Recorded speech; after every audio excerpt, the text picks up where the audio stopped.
மாண்புமிகு கணேஷ்குமார். மாண்புமிகு பேரவைத் தலைவர் அவர்களே வணக்கம். ஆங்கிலத்தில் பொதுவாக ஸ்மால் இஸ் பியூட்டிஃபுல் என்று சொல்வார்கள். அதற்கு ஏற்பால் போல்தான் நம்முடைய வரலாறு தொடர்ச்சியாக இருந்து கொண்டிருக்கிறது. இன்னும் உதாரணத்துக்கு சொல்ல வேண்டும் என்று சொன்னால், சுதந்திரம் அடைந்த மெட்ராஸ் பிரசிடென்சியில் அன்றைக்கு மொத்தம் 12 மாவட்டங்கள் தான் இருந்தன. காலப்போக்கில் நிர்வாக வசதிக்காக இன்றைக்கு 38 மாவட்டங்களாக அவை பிரிக்கப்பட்டிருக்கின்றன. இன்னும் சொல்ல வேண்டும் என்று சொன்னால், இன்னைக்கு கூட பரப்பளவில் பெரிதாக இருக்கக்கூடிய திண்டுக்கல், திருவண்ணாமலை, ஈரோடு, சேலம் போன்ற மாவட்டங்களை எல்லாம் பிரித்து புதிய மாவட்டங்களை உருவாக்க வேண்டும் என்ற கோரிக்கைகள் இந்த அவையிலேயே பல்வேறு உறுப்பினர்களால் எழுப்பப்பட்டு வருகிறது. இன்னும் சொல்ல வேண்டும் என்று சொன்னால், உள்ளாட்சி துறையில் 10 ஆண்டுகளுக்கு ஒரு வரை தொகுதி மறுவரை செய்யப்பட்டு வருகிறது. அது மட்டும் இல்லாமல் நீங்கள் மாநகராட்சி என்று பார்த்தீர்கள் என்று சொன்னால், தமிழ்நாட்டில் ஒரே ஒரு மாநகராட்சி தான் முன்பு இருந்தது, சென்னை மாநகராட்சி மட்டும்தான். காலத்திற்கு ஏற்பால் போர் முதல் கட்டமாக கோயம்புத்தூரையும் மதுரையும் நகராட்சியாக இருந்ததை தரம் உயர்த்தி மாநகராட்சியாக மாற்றினார்கள். அதற்கு பிறகு திருச்சி, சேலம், நெல்லை என்று 6 மாநகராட்சிகளானது. படிப்படியாக இன்றைக்கு தமிழ்நாட்டில் 25 மாநகராட்சிகள் இருக்கிறது. அதிலும் குறிப்பாக சொல்ல வேண்டும் என்று சொன்னால், ஒரே மாவட்டத்தில் 2 மாநகராட்சிகள் எல்லாம் இருக்கிறது. தஞ்சாவூர், கும்பகோணம் என்றெல்லாம். இவையெல்லாம் கூட பார்த்தால் நிர்வாகத்திற்காக அவ்வாறு பிரிக்கப்பட்டு வருகிறது. அரசியல் கட்சிகள் என்று எடுத்துக்கொண்டால் கூட கடந்த காலங்களில் மிகப்பெரிய கட்சிகளாக சொல்லக்கூடிய திமுகவும் சரி, அண்ணா திமுகவும் சரி, தங்களுடைய கட்சி நிர்வாகத்திற்காக வருவாய் மாவட்டத்திற்கு 1 மாவட்ட செயலாளர்கள் வைத்திருந்தார்கள். அதற்கு பிறகு காலப்போக்கில் ஒரு வருவாய் மாவட்டத்திற்கு 2 மாவட்ட செயலாளர்களாக வைத்தார்கள். அதற்கு பிறகு கிழக்கு, மேற்கு, வடக்கு, தெற்கு, தென்கிழக்கிலிருந்து வடமேற்கு வரை இன்றைக்கு வந்துவிட்டது. மத்திய கூட வந்துருச்சு. அப்படி பார்க்கும் பொழுது இதை விட இன்னும் அதிகமாக சொல்ல வேண்டும் என்று சொன்னால், இன்னைக்கு தமிழ்நாட்டில் ஒரு தனிபெரும் கட்சி, சிங்கிள் லார்ஜஸ்ட் பார்ட்டியாக இருந்து கொண்டிருப்பது தமிழக வெற்றி கழகம். அப்படி தமிழக வெற்றி கழகத்தில் எடுத்துக்கொண்டால் கூட ஒரு தொகுதிக்கு ஒரு மாவட்ட செயலாளர் என்ற அடிப்படையில் வைத்துக் கொண்டு இருக்கக்கூடிய சூழ்நிலையில் இந்தியாவினுடைய மொத்த வாக்காளர்களுடைய எண்ணிக்கை 97,98,00,000 இன்றைக்கு இருப்பதோ 543 தொகுதிகள் தான். கிட்டத்தட்ட நம்ம 100 கோடி வாக்காளர்களை நெருங்கி கொண்டிருக்கக்கூடிய சூழ்நிலையில் இது அளவீடு என்று எடுத்து பார்த்தீங்கன்னா, சராசரியா ஒரு நாடாளுமன்ற தொகுதிக்கு 18 லட்சம் வாக்காளர்கள் கிட்ட வருகிறார்கள். மக்கள் தொகை என்று எடுத்தால் அது ஒரு 20 லட்சமாக இருக்கும். தமிழ்நாட்டில் அப்படியே பார்த்தீங்கன்னா, தமிழ்நாட்டுடைய மொத்த வாக்காளர்களுடைய எண்ணிக்கை 5,73,00,000, கிட்டத்தட்ட 6 கோடி வாக்காளர்களை நாம் நெருங்கி கொண்டு இருக்கிறோம். அப்படி நீங்க கணக்கு எடுத்து பார்த்தீங்க என்று சொன்னால், இருப்பதோ 39 தொகுதி. அந்த 39 தொகுதிக்கு எடுத்தீங்கன்னா கிட்டத்தட்ட 14.5 லட்சத்திலிருந்து 18 லட்சம் வரை இருக்கும். கடந்த நாடாளுமன்ற தேர்தலில் கூட நான் ஆரணி நாடாளுமன்ற தொகுதியில் போட்டியிட்டு வெற்றி வாய்ப்பை இழந்தவன். அந்த தொகுதியில் 15 லட்சம் வாக்காளர்கள், கிட்டத்தட்ட 17 லட்சம் மக்கள் தொகை இருக்கக்கூடிய வாய்ப்புகள் இருக்கிறது. இப்ப உலக நாடுகளில் எடுத்துக்கிட்டீங்கன்னா, ஐநா சபையில் அங்கீகரிக்கப்பட்ட நாடுகள் 195, அங்கீகரிக்கப்படாத நாடுகளை எல்லாம் சேர்த்தால் 230. இப்படி நீங்க அந்த நாட்டுகளுடைய மக்கள் தொகையும் நம்முடைய தொகுதியினுடைய வாக்காளர்களின் எண்ணிக்கையும் கணக்கிட்டாலே கூட ஆரணி நாடாளுமன்ற தொகுதி 43வது பெரிய நாடிற்கு சமமாக இருந்து கொண்டிருக்கும். உதாரணத்துக்கு சொல்ல வேண்டும் என்று சொன்னால், Iceland, Maldives, Brunei, Malta, Cyprus போன்ற நாடுகளின் மக்கள் தொகையை விட ஒரு நாடாளுமன்ற தொகுதியினுடைய வாக்காளர்கள் மிக அதிகமாக இருந்து கொண்டிருக்கக்கூடிய சூழ்நிலை இன்னைக்கு இருந்து கொண்டிருக்கிறது. இதையெல்லாம் கருத்தில் வைத்து கடந்த காலங்களில் இந்த தீர்மானத்தை, இந்த ஒரு சட்ட முன்வடிவை மத்திய அரசாங்கம் கொண்டு வந்த முயற்சித்த பொழுது, அன்றைக்கு ஆளுங்கட்சியாக இருந்த திமுக 5/3/2025 ஆண்டு ஒரு அனைத்து கட்சி கூட்டத்தை கூட்டினார்கள். அந்த கூட்டத்தில் திமுக பங்கேற்றது, அண்ணா திமுக பங்கேற்றது, பாட்டாளி மக்கள் கட்சியின் சார்பாக பாட்டாளி மக்கள் கட்சியினுடைய தலைவர் மருத்துவர் அன்புமணி ராமதாஸ் பங்கேற்றார், தமிழக வெற்றி கழகமும் பங்கேற்றது. தமிழக வெற்றி கழகத்தின் சார்பாக அப்போதைய பொதுச் செயலாளர் மரியாதைக்குரிய மாண்புமிகு நீர்வளத்துறை அமைச்சர் மரியாதைக்குரிய அண்ணன் என் ஆனந்த் அவர்கள் அந்த கூட்டத்தில் கலந்து கொண்டார்கள். காங்கிரஸ் கட்சியின் சார்பாக தற்போது இருக்கக்கூடிய அமைச்சர் மதிப்புக்கும் மரியாதைக்குரிய மாண்புமிகு அமைச்சர் ராஜேஷ் அவர்கள் கலந்து கொண்டார்கள். அதேபோல் காங்கிரஸ் கட்சியினுடைய தலைவர் செல்வ பெருந்தகை அவர்கள் கலந்து கொண்டார்கள். விடுதலை சிறுத்தைகள் கட்சி என்று நீங்கள் எடுத்துக்கொண்டால், அதனுடைய பொதுச் செயலாளர் மதிப்புக்கும் மரியாதைக்குரிய அண்ணன் தொல் திருமாவளவன் அவர்கள் அந்த கூட்டத்தில் பங்கேற்றார். அவருடைய நாடாளுமன்ற உறுப்பினர் மரியாதைக்குரிய ரவிக்குமார் அவர்களும் பங்கேற்றார்கள். மதிமுக சார்பில் அதனுடைய பொதுச் செயலாளர் வைகோ அவர்கள் பங்கேற்றார்.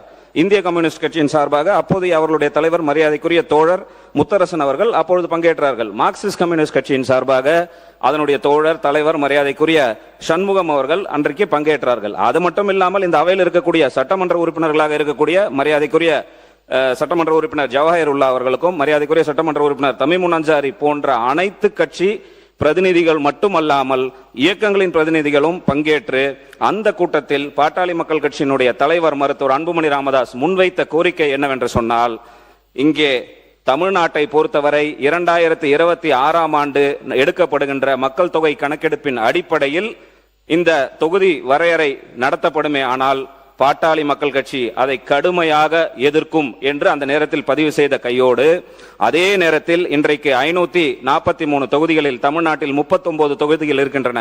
விகிதாச்சார அடிப்படையில் எடுத்துக்கொண்டால் இது 7.18 வருகிறது. இந்த 7.18 விகிதாச்சார அடிப்படைக்கு குறையாமல் இந்த தீர்மானத்தை தொகுதி மறுவரையை ஒன்றிய அரசு செய்யுமே ஆனால் அந்த தீர்மானத்தை பாட்டாளி மக்கள் கட்சி வரவேற்கும் என்று அன்றைக்கு அந்த கூட்டத்தில் பதிய வைக்கப்பட்டது. இதையே ஒட்டி அனைத்து கட்சிகளும் ஒன்றாக இணைந்து அந்த கூட்டத்தில் நிறைவேற்றப்பட்ட தீர்மானத்தின் அம்சங்கள் என்னவென்று சொன்னால், நாடாளுமன்றத்தில் தற்போதைய உறுப்பினர்களின் எண்ணிக்கை உயர்த்தப்படும் பட்சத்தில் 1971ஆம் ஆண்டு மக்கள் தொகை அடிப்படையில் தற்பொழுது நாடாளுமன்றத்தில் இரு அவைகளிலும் மாநிலங்களிடையே எந்த விகிதத்தில் தொகுதிகளின் எண்ணிக்கை உள்ளனவோ அதே விகிதத்தில் தமிழ்நாடு உட்பட தென் மாநிலங்களின் தொகுதிகளின் எண்ணிக்கையை உயர்த்துவதற்கு தேவையான அரசியல் சட்டத்தை மேற்கொள்ள வேண்டும் என ஒன்றிய அரசை இந்த அனைத்து கட்சி கூட்டம் வலியுறுத்துகிறது. தொகுதி மறுசீரமைப்பின் காரணமாக நாடாளுமன்றத்தில் தமிழ்நாட்டின் தற்போதைய பிரதிநிதித்துவமான சதவீதம் 7.18 என்பதை எக்காரணம் கொண்டும் ஒன்றிய அரசு மாற்றம் செய்யக்கூடாது என்று இந்த கூட்டம் வலியுறுத்துகிறது என்று அந்த கூட்டத்தில் அனைத்து கட்சி இங்க வந்திருக்கக்கூடிய அனைத்து கட்சியினுடைய பிரதிநிதிகளுடன் அந்த தீர்மானம் அன்றைக்கு நிறைவேற்றப்பட்டது.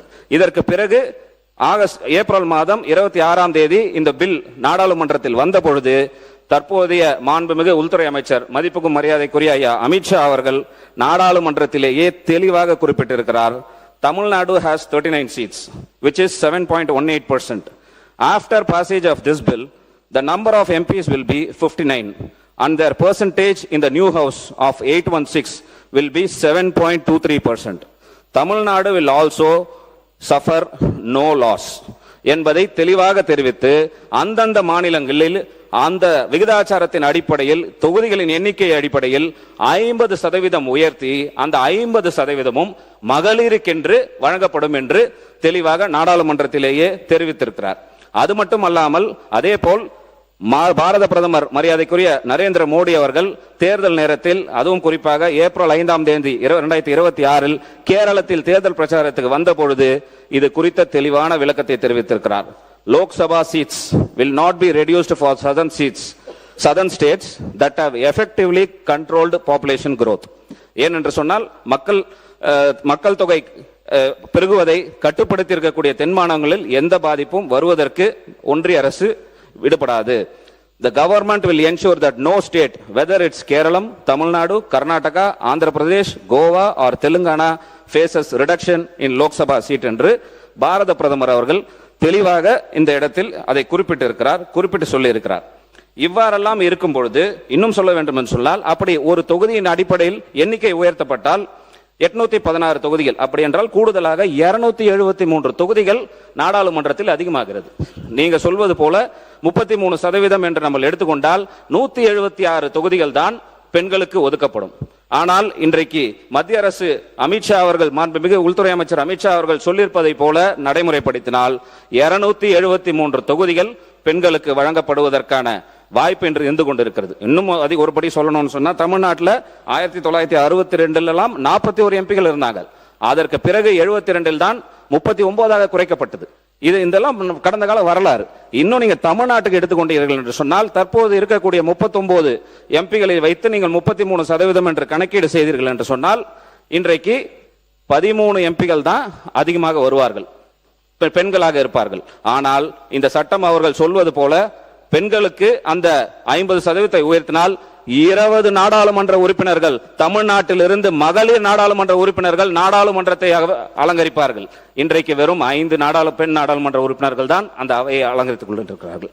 அது மட்டுமல்ல, நம்முடைய சட்டமன்றம் எடுத்துக்கொண்டால் கூட மாண்புமிகு முதலமைச்சர் அவர்கள் சொன்னது போல 234 தொகுதி இப்ப இருக்கின்ற வகையிலேயே நீங்கள் 33% மசோதாவை நிறைவேற்றினீர்கள் என்று சொன்னால் கூடுதலாக இன்றைக்கு உறுப்பினர் சுருக்கமா முடிச்சிருக்கேன். இன்னைக்கு 33% சொன்னீங்கன்னா 77 பெண் நாடாளுமன்ற சட்டமன்ற உறுப்பினர்கள் தான் இந்த அவைக்கு கிடைப்பார்கள். ஆனால் நீங்கள் கூடுதலாக தொகுதியை வளர்த்து அதன் கூட நீங்க எடுத்து வச்சு பார்த்தீங்கள் என்று சொன்னால் நமக்கு கூடுதலாக 117 பெண் சட்டமன்ற உறுப்பினர்கள், மகளிர் சட்டமன்ற உறுப்பினர்கள் நமக்கு கிடைப்பார்கள்.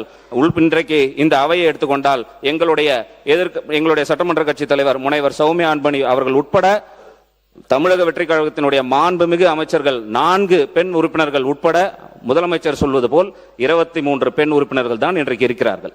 அப்படி இவ்வாறெல்லாம் இருக்கும் பொழுது மகளிருடைய உரிமையும் அதிகாரம் பெறுவதற்கும் எதிராக நாம் எல்லாம் இருக்க போகிறோமா? ஒருபொழுதும் பாட்டாளி மக்கள் கட்சி அப்படி இந்த வேலையை செய்யாது. ஒருபொழுதும் பாட்டாளி மக்கள் கட்சி இப்படி செய்யாது. மேலும் சொல்ல வேண்டும் என்று சொன்னால், எனக்கு முன்னால் சொன்னது போல இது குறித்த எந்த சட்ட முன்வடிவோ அதிகாரப்பூர்வ அறிவிப்போ இதுவரை வெளிவரப்படவில்லை. எந்த நாடாளுமன்ற உறுப்பினருக்கும் கொடுக்கல. நேத்திய இந்த சட்டமன்ற நிகழ்வுல கூட மாண்புமிகு வேப்பனஹள்ளி சட்டமன்ற உறுப்பினர் ஒசூர் விமான நிலையம் குறித்து கேட்டபோது மாண்புமிகு தொழில்துறை அமைச்சர் அவர்கள் தெளிவா சொன்னாங்க, ஆதாரம் இருந்தா கொடுங்க, ஆதாரத்தை வைத்து பேசுவோம், வாய் வழி செய்தி எல்லாம் வைத்து பேசுவது முறையாக இருக்காது என்று மாண்புமிகு தொழில்துறை அமைச்சர் இதே அவையில் பதில் சொன்னார். ஆனால் இன்னைக்கு செவி வழி செய்தியை வைத்து ஒரு தீர்மானத்தை நாம் இங்கே கொண்டு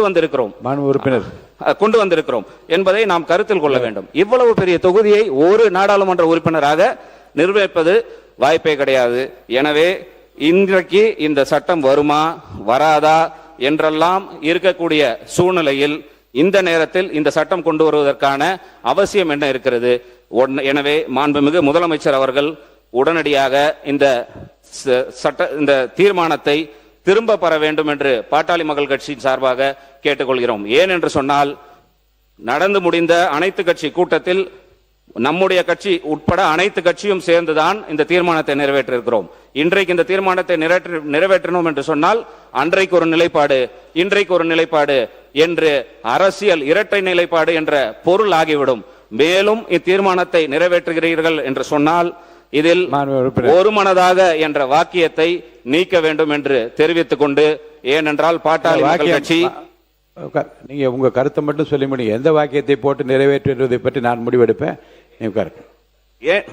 ஏன் அந்த ஒருமனதாக என்ற வார்த்தை அந்த தீர்மானத்தில் இருக்க வேண்டாம் என்று நாங்கள் கேட்டுக்கொள்வதற்கு காரணம், இந்த தீர்மானத்தை பாட்டாளி மக்கள் கட்சி பெண்களின் உரிமைக்காகவும் அவர்கள் அரசியல் அதிகாரம் பெறுவதற்கும் எதிராக நாங்கள் பார்க்கின்ற காரணத்தினால் இந்த தீர்மானத்தை நாங்கள் ஆதரிக்கவில்லை என்று கூறி அமர்கிறேன். நன்றி. மாண்புமிகு உறுப்பினர் முன்னாள் முதலமைச்சர் திரு